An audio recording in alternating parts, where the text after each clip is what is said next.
Hospital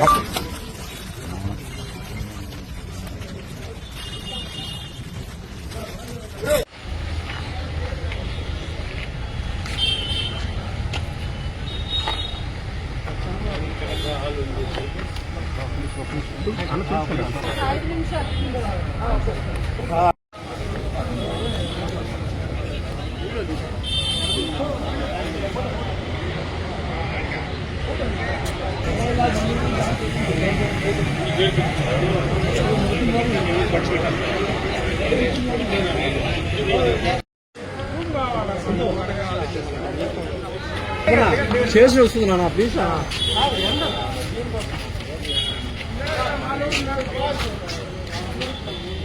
గురు side గురు అన్నగా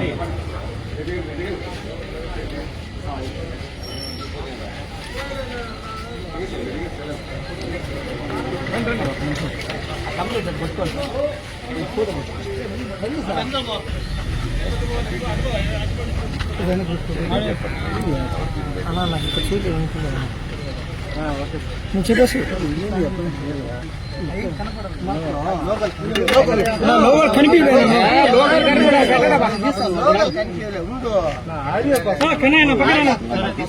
సురేష్ నువ్వు చెప్పాను నాది అయిపోయిన తర్వాత కిందకి తిప్పి ప్యాన్ చేసుకోవాలి.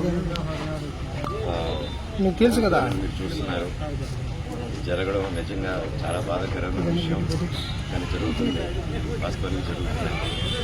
అండ్ ముఖ్యంగా మీ అందరికీ చెప్పాలంటే అభిమానులు అనేది దేవుడు ఇచ్చిన వరం అండి. అండ్ నా వెల్ విషర్స్గా వాళ్ళు ఎంతో కష్టపడుతూ వాళ్ళ సొంత బిజినెస్ చేసుకొని సొంత పనులు చేసుకొని వాళ్ళ అభిమానంతో మళ్ళీ వచ్చాను, మళ్ళీ సినిమాలకు వచ్చానన్న ఆనందంతో ఈ ఒక 8 సంవత్సరాల గ్యాప్లో కూడా సినిమాలకు దూరంగా ఉన్నాను, జనాలకు దూరంగా ఉన్నాననే ఫీలింగ్ తప్పకుండా నన్ను ఎప్పుడు జనాల్లోనే పెడుతూ నన్ను ఎప్పుడు ప్రోత్సహిస్తూ నాకు హెల్ప్ చేస్తూ సపోర్ట్ చేశారు. దానికి అందరికీ రుణపడుతున్నాను, నాకు ఇంత సపోర్ట్ ఇచ్చినందుకు. అలాగే అంత ప్రేమగా అభిమానం చేసేటప్పుడు ఒకరిని అభిమానాన్ని ఆపకూడదు. ఒక లీడర్ని ప్రేమించు, ఒక అభిమానించు, ఒక యాక్టర్ని అభిమానించు. నాకు తిరిగారు నా ఫ్రెండ్స్ హీరోలు కన్నా అన్న నా హీరో ఫ్యాన్ అన్నా, నేను ఆ హీరో ఫ్యాన్ అంటే జిమ్ అన్న కలిపి అంటే నీకు కల్పిస్తుంటాను తీసుకెళ్ళి, అది హెల్తీగా ఉంటుంది. కానీ ఇక్కడ ఏమైంది, నాతో ఏదైనా ప్రాబ్లం ఉంటే నన్ను కూర్చొని పెట్టుకోవాలి. నేను ఎక్కడికి పారిపోవట్లేదు. ఫస్ట్ రోజు హైదరాబాద్ గొడవ నుంచి ఈ రోజు వరకు నేను వస్తున్నాను, కానీ నేను పారిపోవట్లేదు. చీకట్లో కూర్చొని చెట్ల వెనకాల దాంకొని ఈ చక్కెర పోయడాలు, ఈ బ్యానర్లు ఇప్పించడాలు, వీళ్ళు ఏం తప్పు చేశారు? వీళ్ళ అభిమానాన్ని చూపించేటప్పుడు వాళ్ళ బ్యానర్లు చూపిస్తే ఓకే, చిన్న విషయం. కాకపోతే తర్వాత నాకు తెలిసింది ఏంటంటే బ్యానర్లు పీక్ ఒక 2 రోజుల ముందు మా పళనిని పిలుచుకొని వెళ్ళి నా సొంత తమ్ముడు లాగండి, ఎప్పటి నుంచో ఉన్నాడు. అండ్ అలా చాలామంది ఉన్నారు. వీళ్ళందరూ నేను తప్పించో కిరాయికో నా చుట్టూ మనిషిని పెట్టుకుని తిప్పే రకం కాదు, అభిమానంతో వచ్చేవాళ్ళు. సో అలా పెడితే దానికి 12వ తారీఖు ఇప్పుడు తమ్ముడు పిలిచింది నేను క్యాంపస్. అదే 12, 11, 12 అలా పిలిచారండి. పంటకి 2-3 రోజుల ముందు పిలిచి మనోజ్ వస్తున్నాడా, వస్తే నువ్వు కూడా ఉండకూడదు, ఏమీ చేయకూడదు, ఎవరు వెళ్ళకూడదు అని వీటితో పాటు చాలా మందిని పిలిచి ఏరియా వైజ్ అంటే ఎంత టైం స్పెండ్ చేస్తున్నారు. 10 నిమిషాలు, 1 గంట సేపు పెద్ద మనుషులు ఒక 4 కూర్చొని పెట్టి, అన్నదమ్ములు కూర్చొని మాట్లాడేసి అక్కడ క్యాంపస్లో జరిగే మిస్టేక్లు రెక్టిఫై చేసే చిన్న విషయం. కాకపోతే నేను క్యాంపస్లో నేను అడిగే క్వశ్చన్స్, నేను ఏది ఇప్పుడు హాస్టల్స్లో జరిగే విషయం, ప్రైవేట్ హాస్టల్స్ ఏది అడిగినా అక్కడి నుంచి డబ్బు రావడం అయిపోతుంది, క్యాష్ రావడం అయిపోతుంది. సో ఇదే నాకు బాధ. మళ్ళీ లోన్లు తీసుకొని హాస్టల్ మీద లోన్లు తీసుకొని దాన్ని డైవర్ట్ చేయడం, సొంత కంపెనీలు పెట్టుకుని డైవర్ట్ చేయడం, దాన్ని కవర్ చేసుకునే దానికి స్టూడెంట్స్ని రుద్దడం, యూనిఫామ్లు వేయడం కంపల్సరీ. మన 10th దాటంగానే ఇంటర్కి యూనిఫామ్ ఏం వేయండి అంటే కాలేజ్ రుద్దటం. మనం ఏంది మా 11th లో కూడా వేసుకోవాలా అని చెప్పి ఆ రోజుల్లోనే ఈ రోజుల్లో పెద్ద ఇంజనీరింగ్ పెద్ద పెద్ద ఎంబీఏ వాళ్ళందరికీ యూనిఫామ్ వాళ్ళు అది కరెక్ట్గా 2 వాషులకి వెలిసిపోతున్నాయి.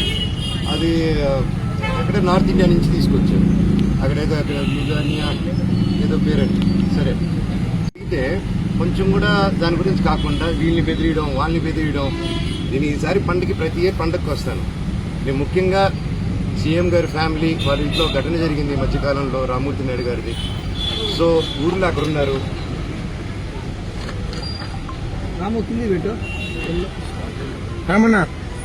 ఒకటి జరిగింది రామ్మూర్తి నాయుడు గారిది. అది చాలా బాధాకరమైన విషయం. అండ్ అందుకు ఈ సమయంలో వాళ్ళు ఊర్లో ఉన్నారు, నాని గారు ఇక్కడ ఉన్నారు. ఇక్కడ వచ్చి గొడవలు చేయడం కరెక్ట్ కాదు. అంటే నేను వస్తే వాళ్ళు గొడవలు చేస్తారు, నాకు గొడవలు ఇంటెన్షన్ కాదు. నా కూతురిది ఫస్ట్ సంక్రాంతి అండి, ఫస్ట్ పండగ. అండ్ ఆ పండగ కూడా జరుపుకొని లేకుండా స్థితిలో చేశారు. 2 రోజులు అక్కడ ఉన్నా, 3వ రోజు కూడా అక్కడే ఉండుంటాను.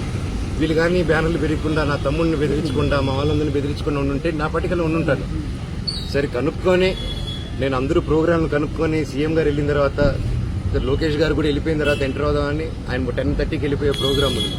నేను అవన్నీ కనుక్కొని నైట్ నిన్న దాటుకొని 11 o'clock చేసుకుని వచ్చాను. నేను ఎవరికి డిస్టర్బెన్స్ ఉండకూడదు అనేసి. కాకపోతే అది ఎందుకయిందో ఆయన ప్రజల వల్ల డిలే అయ్యి ప్రజలతో ఉండి కొంచెం టైం ఎక్కువ స్పెండ్ చేశాను ఆయన. సో నేను వెళ్ళే టైం మ్యాచ్ అయింది తప్ప నేను ఈ విషయాలు కానీ, నేను లోకేష్ గారికి కానీ, చంద్రబాబు నాయుడు గారికి కానీ, ఎవరికి కానీ, నాని గారికి కానీ, నేను ఎవరిని కానీ నాకు హెల్ప్ చేయండి, నాకు సమస్య జరుగుతుందని ఆ శివుడి మీద ఆజ్ఞ, శివుడి మీద ఒట్టుగా నేను ఎవరిని అడగలేదు నేను. అండ్ వాళ్ళకి ఎన్నో పనులు ఉన్నాయి. సో వాళ్ళని ఇలాంటి విషయాలతో నేను డిస్టర్బ్ చేయను. నాది ఆ క్యారెక్టర్ కూడా కాదు. సో ఏదేదో అంటున్నారు ప్రెస్లో, వాళ్ళు ఏదో ప్రెస్ నోట్ వదిలేరు. సో అదంతా కరెక్ట్ కాదు. సో అది మీరు చూసుకోండి.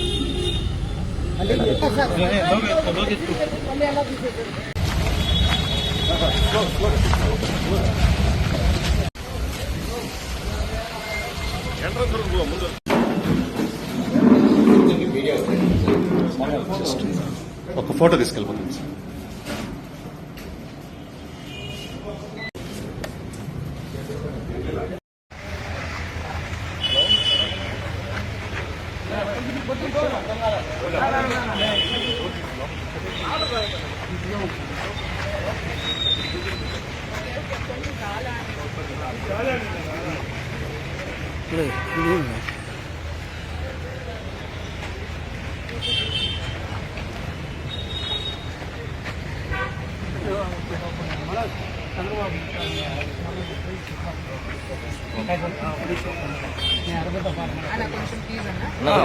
హాస్పిటల్